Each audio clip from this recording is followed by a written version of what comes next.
I wanted to go over some of the things in Guilty Gear that if you're like a beginner and you want to be competitive, but you're like not sure like what to look at or like what to put stock into, I wanted to talk a bit about game mechanics that you should pay attention to. First of all, the biggest one is burst. Burst is like super good for a lot of reasons. It gets people off you if you're getting comboed with this. It has the added bonus of having it's a mostly safe wake up option, though it can be punished. It's about -10, but not a lot of things are going to be able to punish it. But burst is extremely important. That's a given. I think like most people understand the importance of it. The next thing I would say is it's equally important. In fact, I think when it comes to this game, what I think a lot of people do not really think about is risk. I'll show you a combo without risk, and then I'll show you a combo with some risk. We'll use 5k just to show, because let's see, I got that time, never mind. So this route is 251 damage on Kai. Let's make him block 2 hits.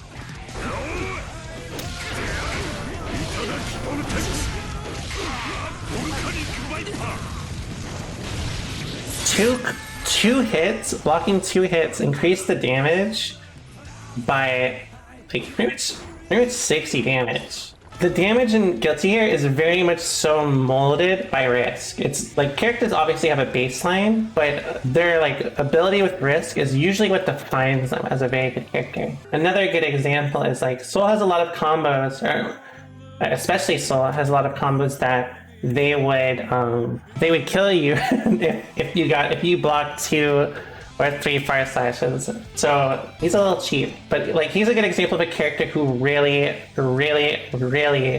benefits from risk. He's probably the best in the game. I think like if you look at the roster, the best characters who abuse risk, Soul, Mei, I guess Chip to a degree, but his damage is very low, so you know. Potemkin also, Zato in this game, Ramlethal in this game, Leo in this game, Nago absolutely, Giovanna absolutely, Anji absolutely, Gold Lewis very much so. It's very important, I cannot stress enough, if you are new to Guilty Gear and you're not sure what to think about risk, I really cannot stress enough to you. Just adding like not a ton of risk makes that combo.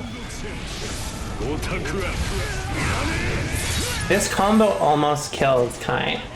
It did 121 bonus damage. The only difference is in risk. We'll do this with Nago, and Nago is actually a fantastic example. He may be one of the best. I think he's probably the best for risk. It's just like, you know, his general game plan is not as well-rounded as someone like Soul.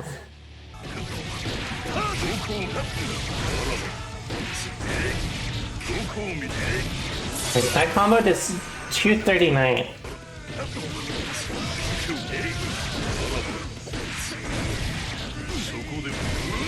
So versus Soul, who is like I think he's tied for the second highest health in the game. He has 0.98 modifier. I think the only ones higher than him are Potemkin is 0.93, Gold Lewis is 0.96, and Nago is 0.96.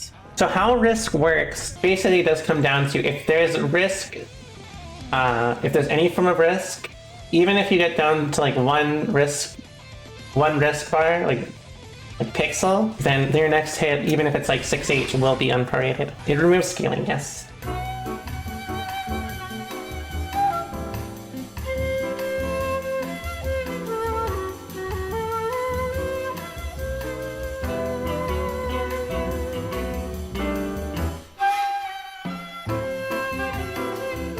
And then of course also if you're at 100 risk, it gives you a guaranteed counter hit. They give you a counter hit slowdown, like it was a high attack level move as well, even if the move itself is not high attack level. So next thing I want to talk about that's very important is wall break. Understanding wall break is extremely important. So wall breaks are extremely important because they give you a few things. So the disadvantage of it is you reset to neutral. The advantage of it is you get about You get positive bonus, which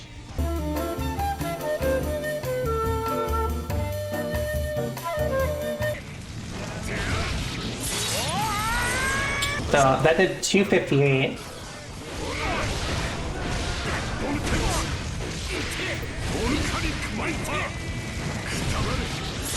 That did 278. So you can see like small things like risk and positive do add up. One advantage you can get though is if you end in super, then you will get a hard knockdown. Very good understanding of the wall. It's critical to being successful in this game. You may be put in a situation where you have to optimize your combo for the wall. You may have to optimize your damage, even your meter. So like here, for example, like let's say in this case, I could end this combo like this, right? It's 132 in a wall break. But if I do like close slash into super, it does almost 240 damage.